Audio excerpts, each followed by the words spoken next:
There is a moment that happens so quietly it almost escapes notice. A moment where the idea of responding, showing up, replying, or making yourself available appears in your mind and is met not with resistance, but with relief. And that relief arrives before you've chosen anything, before you've decided what you want, before you've had time to ask whether your presence actually costs you something. Your body relaxes toward availability first, and only afterward does the mind begin assembling reasons. That is the unsettling part. Not that you are available, but how early the relief arrives, how little authorship you feel over it. What feels like generosity may be your nervous system avoiding the weight of absence. You might tell yourself you're just being polite, or considerate, or emotionally mature, or that it's easier to respond now than to sit with the discomfort of not doing so. All of these explanations sound calm, reasonable, even virtuous. But notice how quickly they close the question.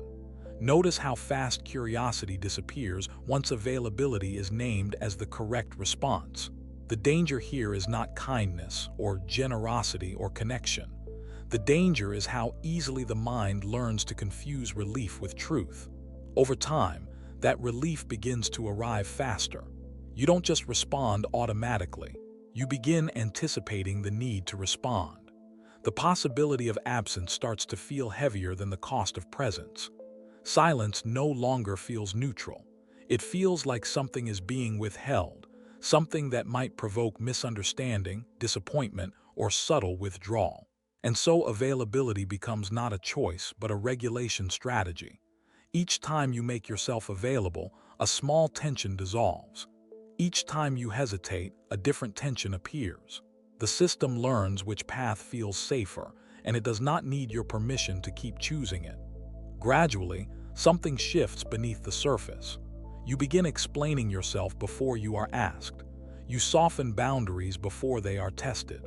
You adjust tone, timing, and emotional expression preemptively, not because anyone demanded it, but because the internal cost of not doing so feels higher.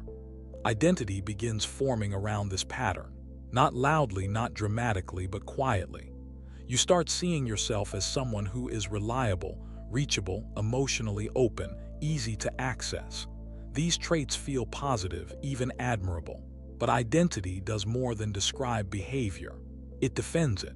Once availability becomes part of how you understand yourself, the nervous system starts protecting it. Thoughts generate emotional forecasts. Those forecasts bias behavior.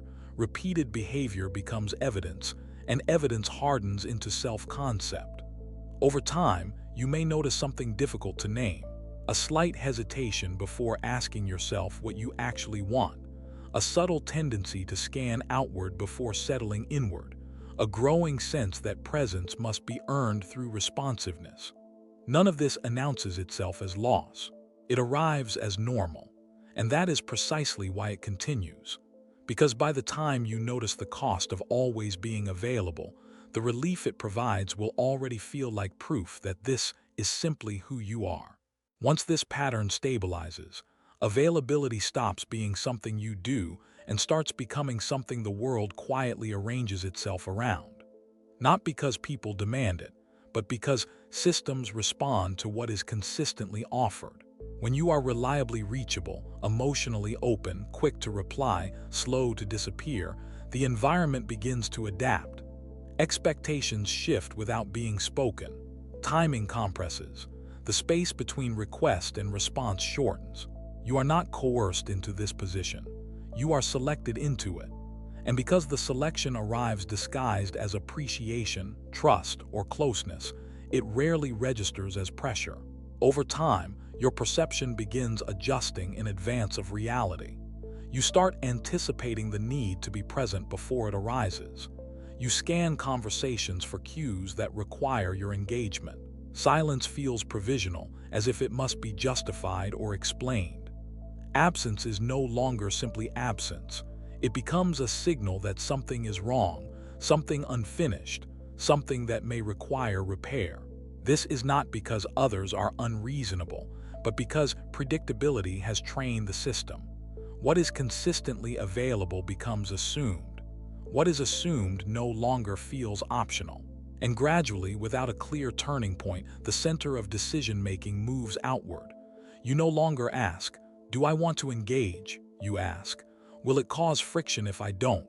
The difference is subtle but decisive. The mind begins generating forecasts before experience occurs, imagining disappointment, confusion, withdrawal, or quiet judgment, not based on evidence but on pattern. These forecasts create emotional pressure, and that pressure biases behavior. Availability is offered not in response to a real demand, but to prevent an imagined cost. This is where the pattern becomes structural. You are not choosing presence, you are maintaining equilibrium. And because equilibrium feels like peace, it rarely triggers alarm. Identity reinforces the loop. Being available starts to feel like maturity, emotional intelligence, generosity. You may even tell yourself that you simply value connection more than others do. That explanation feels stabilizing. It protects self-image, but it also prevents inspection. Because once availability becomes a moral or relational virtue, questioning it feels like questioning your character. The system does not need to force you to stay reachable. It only needs to reward legibility and quietly penalize opacity. Over time, the cost of absence is felt before absence ever occurs. You experience tension at the idea of not responding, not because something has gone wrong, but because the structure you live inside now depends on your predictability to feel coherent. And this is the part that rarely announces itself as loss. When availability reorganizes perception, you may never notice what it is replacing. You don't feel controlled. You feel needed. You don't feel trapped. You feel responsible. And the longer this structure holds, the harder it becomes to tell whether your presence is freely given or simply the path of least resistance you learned to take long ago. There is, however, a quiet instability built into any system that relies on prediction rather than contact. And this is where the pattern becomes more fragile than it appears. The pressure that keeps you available does not actually live in the moments of engagement themselves. It lives before them. It lives in anticipation, in the imagined emotional cost of absence, in the forecast your mind generates long before anything has occurred. This is why availability feels urgent even when nothing is happening. The discomfort you are regulating is not produced by experience.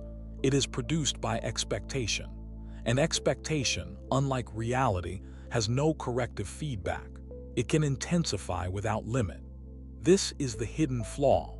The system protecting availability depends on exaggeration.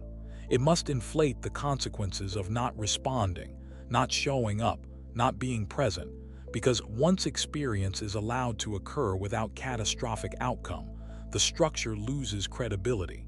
This is why initiation feels disproportionately heavy.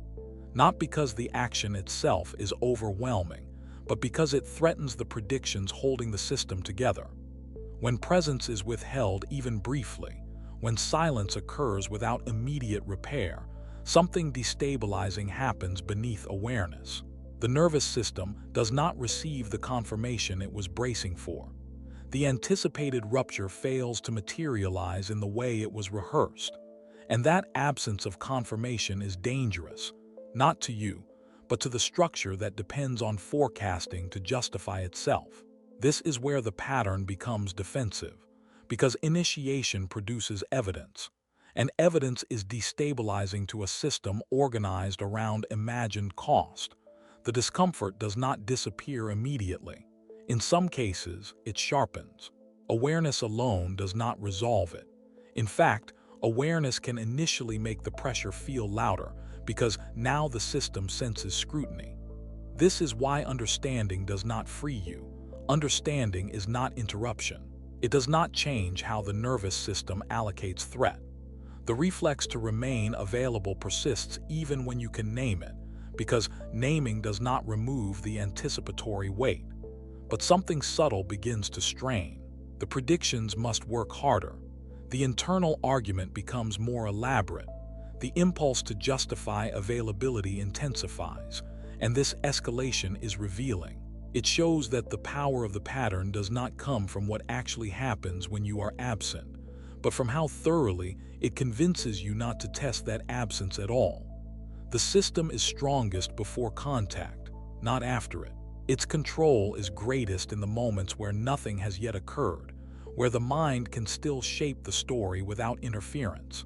And once this is seen, not as a strategy to use but as a condition to notice, the structure does not collapse. It tightens, because what is threatened now is not behavior, but the credibility of the predictions that have been governing you quietly for years. Once this instability is sensed, the system does not retreat, it recalibrates. What was once anticipation of absence shifts into vigilance around repetition.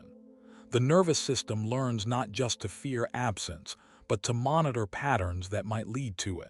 Silence that slipped through once now carries weight the next time.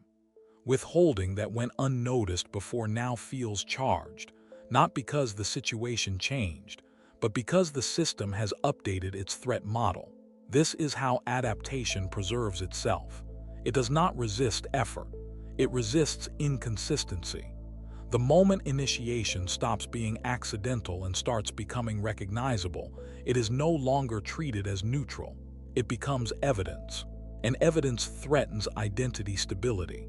This is why even small deviations begin to feel heavier over time, not because they are harder, but because they are now visible. The mind starts tracking itself. Awareness turns inward and becomes surveillance. You begin watching your own responses, questioning whether silence is genuine or strategic, whether presence is chosen or compelled. This internal monitoring does not create freedom. It creates friction. The system no longer needs to rely solely on anticipation. It recruits consciousness to enforce compliance. What once felt like reflex now feels like responsibility. You tell yourself you should be more intentional, more balanced, more aware. But this framing only deepens the bind, because now even restraint carries pressure. Even absence feels like a statement that must be managed. This is where many people misinterpret what is happening. They assume the discomfort means they are doing something wrong, or that they need to refine the approach, optimize the timing, calibrate their availability more skillfully. But refinement is not resolution. It is adaptation in disguise. The system does not fear change. It absorbs it. It converts insight into another rule set, another identity layer, another standard to maintain. Over time, the original crack is no longer located in anticipation alone. It relocates. The threat shifts from action to repetition, from absence to pattern recognition, from response to self-evaluation. And this is the most destabilizing turn of all, because now control itself begins to feel like the source of tension. The effort to manage availability, to choose correctly, to respond in the right way at the right time, starts generating more strain than it resolves. You are no longer trapped by being available. You are trapped by the need to regulate how available you are. And when control becomes the problem, the question is no longer how to act, or when to withdraw, or how to be less available. The question that begins to surface, quietly, without urgency, is what happens when the system that has been managing you so efficiently starts collapsing under the weight of its own supervision. At some point, without a clear decision or internal declaration, the question of authority begins to lose relevance. Not because you have solved it, but because it no longer organizes experience in the same way. The effort to manage availability, to regulate presence, to decide correctly when to respond and when to withhold, starts generating more friction than it resolves.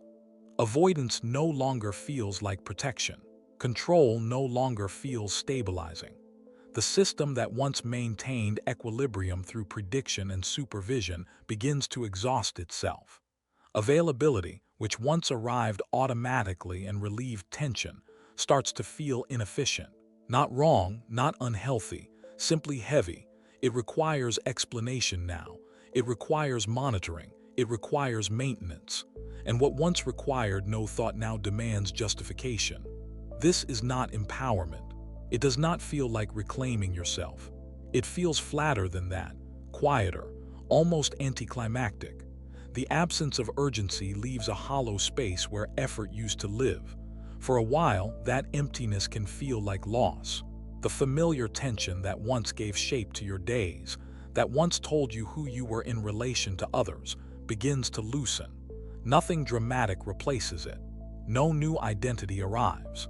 You do not suddenly become unavailable, confident, or resolved. What changes instead is the cost structure. Explaining yourself starts to feel heavier than remaining silent. Managing impressions starts to feel less efficient than letting contact unfold without preemptive correction. You find yourself failing to produce the same anticipatory weight that once made availability automatic. Not because you chose differently, but because the internal demand has weakened.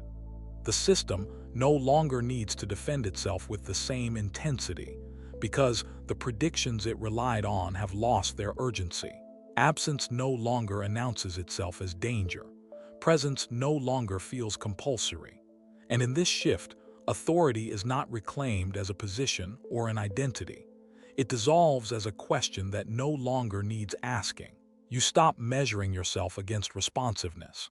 You stop scanning for cues that tell you who you should be in the moment. Experience begins to occur with less interference, not because you worked toward it, but because the mechanisms that once intervened have worn thin. The change, if it can be called that, does not feel like freedom. It feels like neutrality, like something that once felt necessary has become optional. And only later, often much later, does it become clear that what you mistook for generosity, maturity, or openness was simply a structure doing its best to maintain itself. And that when that structure no longer needs constant supervision, availability stops being a demand and becomes just another condition that no longer defines you.